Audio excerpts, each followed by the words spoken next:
Bienvenue sur Africa 24 dans cette nouvelle édition de l'Africa Tonight. Voici les titres de l'actualité. Le deuxième séminaire parlementaire de la CEDEAO au Ghana, un séminaire marqué notamment par la prise de parole du président ghanéen Nana Akufo-Addo. Le chef de l'État s'est insurgé contre l'intrusion des militaires sur la scène politique. Vers une révision du code de la famille au Maroc, le ministère de la Justice a notamment été sollicité pour piloter la préparation de cette réforme. Une réforme qui fait écho aux engagements du Royaume relatifs à la promotion des droits des femmes.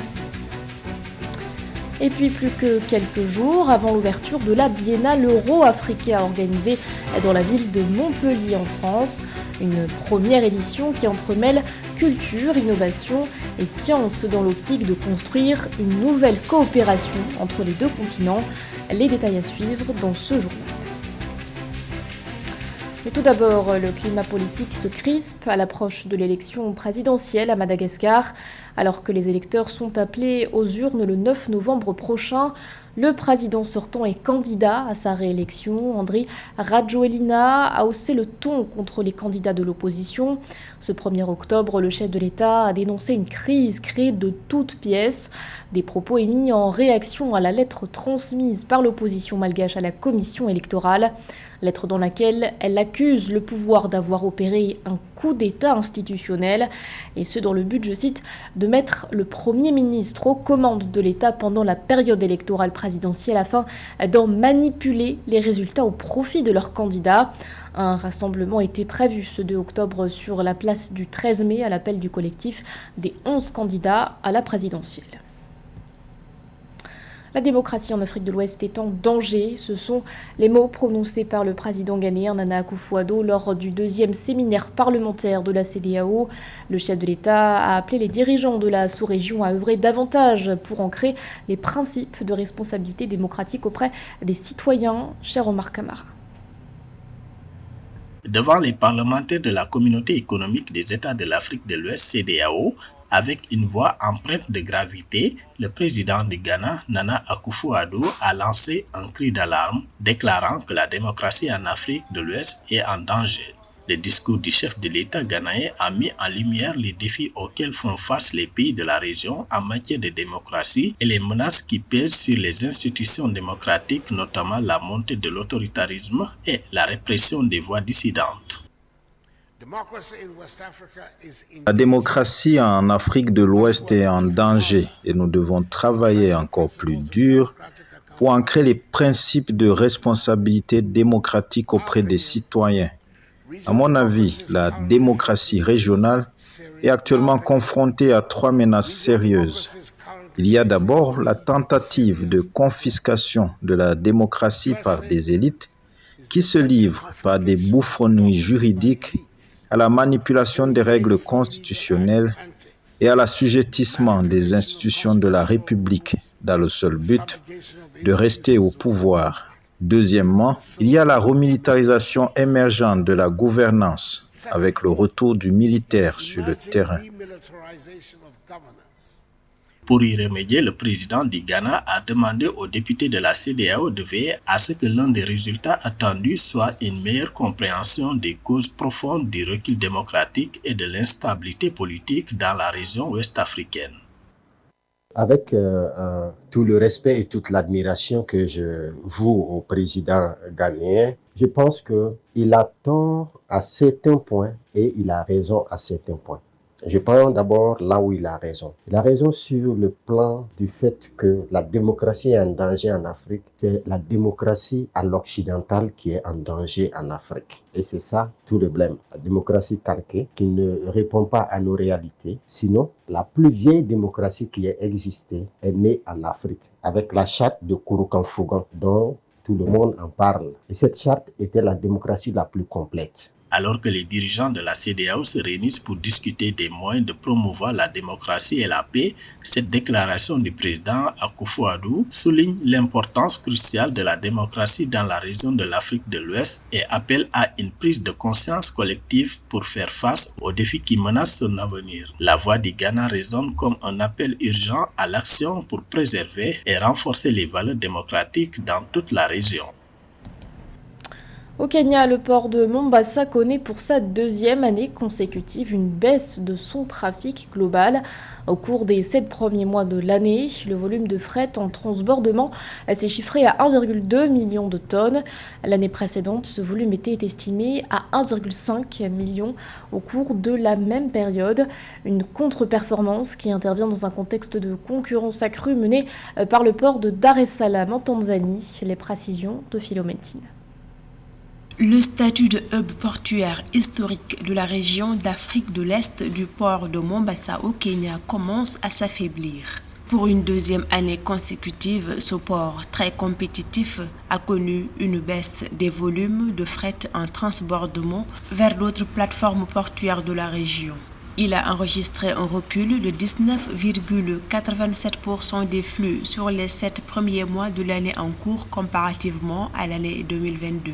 Une situation liée aux actions des autorités tanzaniennes pour modifier l'écosystème logistique dans la partie est de l'Afrique, ce qui a intensifié ces dernières années la compétition avec le port voisin de Dar es Salaam. Le port de Mombasa continue à perdre des parts de marché importantes par rapport au port de Dar es Salaam en Tanzanie. Vous avez l'opérationnalité de la dépense portuaire en Tanzanie qui est beaucoup plus rentable que d'importer à partir de Mombasa. On est donc dans une situation de deux monnaies qui sont en concurrence, de deux services portuaires en concurrence, mais aussi de deux opérations du service portuaire en compétition. Pour les 7 premiers mois de l'année 2023, le port de Mombasa au Kenya a enregistré un trafic de 1,2 million de tonnes contre 1,5 million de tonnes sur la même période de l'année 2022. Pendant que Dar es Salaam multiplie les investissements pour augmenter la capacité de ses infrastructures, l'autorité en charge de Mombasa acquiert de nouveaux équipements de manutention et engage des réformes au plan opérationnel pour accélérer l'enlèvement des marchandises. Le premier problème, c'est qu'il n'y a pas une convertibilité directe entre le shilling kenyan et le shilling tanzanien. Donc, il faut d'abord une convertibilité directe et aussi, il faut arrêter l'appréciation du shilling kenyan par rapport au shilling tanzanien parce que la modernisation d'un port ne suffit pas. Il faut que les coûts opérationnels du port permettent de ne pas aller vers d'autres ports pour aller vers ce port-là. Principal port du Kenya, le port de Mombasa se trouve au cœur d'un corridor nord qui dessert les États enclavés d'Afrique de l'Est et du Centre, notamment le Rwanda, le Burundi, le Sud-Soudan, l'Ouganda et la République démocratique du Congo. Dans l'actualité également, ce vaste incendie en Égypte. Ce lundi 2 octobre, un feu s'est déclenché à l'aube au sein du siège de la direction de la sûreté à Ismaïlia, ville située au nord-est du pays. Les flammes qui ont été maîtrisées dans la matinée ont complètement calciné le bâtiment. Au moins 45 personnes ont été blessées. Le ministère de la Santé évoque 26 personnes évacuées vers un hôpital local. Les médias locaux, de leur côté, indiquent que 24 d'entre elles souffraient d'asphyxie et 2 de brûlures. 50 ambulances ont été dépêchées sur place. 2 avions militaires ont également été mobilisés. Pour l'heure, les raisons de cet incendie restent inconnues. Le ministère de l'Intérieur a ordonné l'ouverture d'une enquête. La révision du Code de la famille se confirme au Maroc. Le roi Mohamed VI a demandé au chef du gouvernement de s'y atteler. Les propositions d'amendement devront être soumises au souverain chérifien dans un délai de 6 mois maximum. Une étape clé pour le royaume qui œuvre en faveur de l'amélioration des droits des femmes. Marcel Kouassi. L'édification de Maroc avancée et fort de sa dignité passe majoritairement par l'amélioration des conditions de la femme et de la famille, alors que les conditions pour l'épanouissement total des femmes ne sont pas complètement réunies.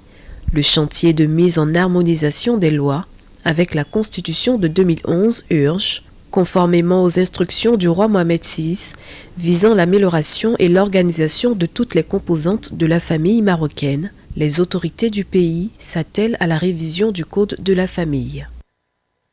Cette réunion fait suite à une rencontre avec le chef du gouvernement, au cours de laquelle il a été question de répartir les tâches en vue d'entamer les préparatifs pour les prochaines rencontres. En réalité, le souverain aspire à réaliser l'équité de la femme et nous, En tant qu'intervenants dans ce processus, nous avons le devoir de contribuer à travers des propositions. À noter qu'en 2022, le roi Mohamed VI appelait à produire une réforme de fond du Code de la famille pour revoir les injustices introduites après la grande réforme de 2004 et aussi mettre en place les mécanismes de la Constitution, aussi bien les commissions consultatives de la famille et de l'enfance que l'autorité pour la parité et la lutte contre toute forme de discrimination. La réunion sur le Code de la famille intervient en réponse aux hautes orientations de Sa Majesté le roi Mohamed VI, annoncées dans la lettre royale adressée au chef du gouvernement visant la réforme du Code de la famille. Cette réunion vise à dessiner les grands axes et à mettre la feuille de route qui sera adoptée par l'équipe de pilotage de la réforme. L'intégration des femmes dans le marché du travail joue un rôle primordial dans l'amélioration du niveau de vie au Maroc. Renforcer leur accès aux opportunités économiques donnerait un sérieux coup de pouce à la croissance du PIB par habitant de 5% en moyenne sur la période 2022-2035, selon les analyses genre du ministère marocain de l'économie et des finances. Montpellier abritera du 9 au 15 octobre prochain la Biennale Euro-Africa, 2 ans après le nouveau sommet Afrique-France tenu dans la même ville.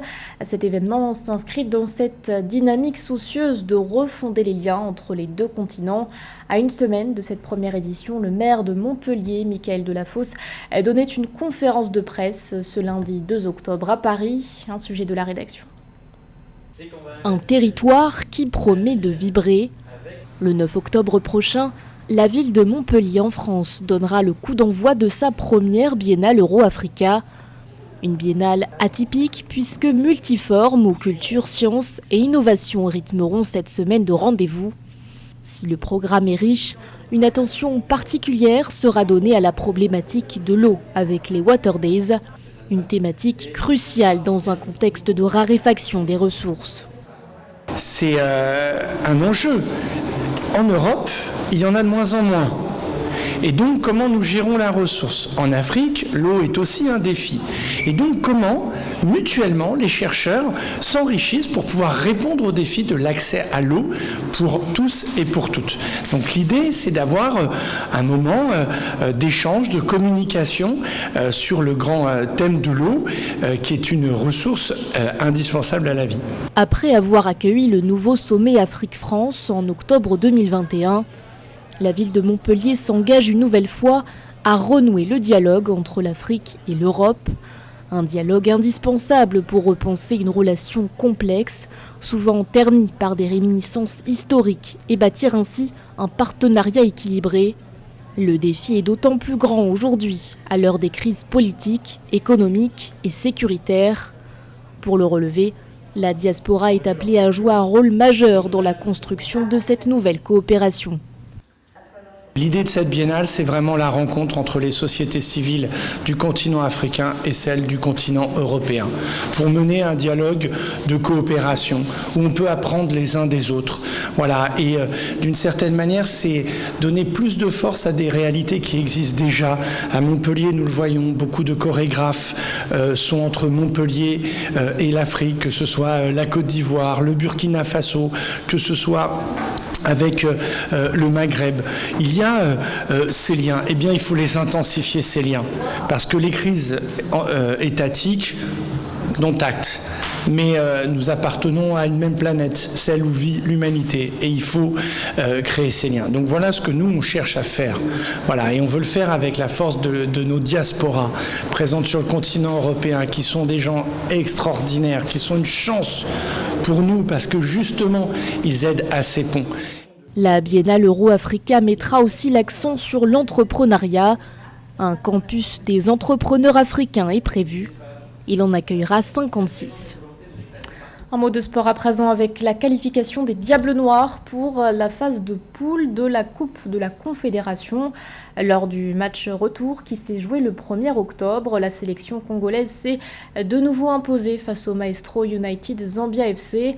Score final 2-0, une victoire obtenue grâce aux réalisations de Jean-Rosis Okumu Opimbat et Gloire Miguel Ngambali Ongele. Retour sur cette rencontre avec Deva Pantou. L'équipe des Diables Noirs s'est qualifiée pour la deuxième fois consécutive à la phase de poule de la Coupe de la Confédération africaine après une victoire acquise en deuxième période. Après un score vierge à la pause, c'est à la 67e minute que les locaux ont débloqué leur compteur sur cette tête imparable de Jean-Rosy Sokoumou. Entré en jeu quelques minutes avant, Gloire Ngambali a scellé la victoire des locaux en doublant la mise à la 85e minute sur ce tir à l'entrée de la surface adverse. Mission accomplie pour les Diablotins en attendant le tirage au sort.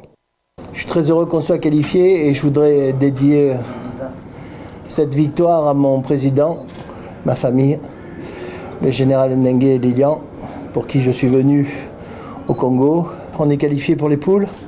On a presque 2 mois pour se préparer, pour finir cette équipe. On a vu qu'il y avait plein de jeunes de qualité. À nous de trouver le bon amalgame et le bon équilibre. C'est une équipe, je le dis, qui a du talent. Venus à Brazzaville dans le but de retourner la situation du match aller, où ils avaient été vaincus 2-1, les Zambiens du Maestro United ont été réduits à 10 avec l'expulsion de Sidney Kassanda dès la 7e minute. Ce carton rouge a rendu la tâche des visiteurs difficile. Nous sommes venus à Brazzaville en espérant livrer un bon match et repartir avec quelque chose de particulier. On voulait la victoire, mais dans un match de football, vous pouvez gagner, perdre ou faire un match nul. Et c'est dans ce cas de figure qu'on s'est retrouvés. On a besoin de travailler dur et de regarder l'avenir. La qualification du club de Diables Noirs contribue au rayonnement du football congolais sur l'échiquier continental. La première journée de la phase de poule est prévue le week-end du 24 au 26 novembre 2023, après le tirage au sort qui aura lieu le 6 octobre au Caire en Égypte. En dehors de l'Athletic Club Léopard de Dolisie, vainqueur de la Coupe de la Confédération en 2012, aucun autre club congolais n'a jamais remporté cette compétition continentale. C'était le journal de la rédaction. Merci de votre fidélité. L'actualité continue sur Africa 24.